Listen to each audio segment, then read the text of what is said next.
24।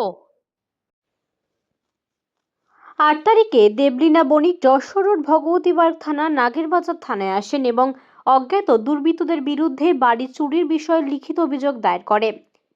অভিযোগে বলা হয় যে ঘরের আলমিরা থেকেই সোনার জিনিসপত্র চুরি হয়েছে, নগদ 10,000 টাকা চুরি হয়ে গেছে। সে অনুযায়ী নাগেরবাজার থানায় একটি নির্দিষ্ট মামলা দায়ের করা হয়েছে এবং এফআইআর করা হয়েছে।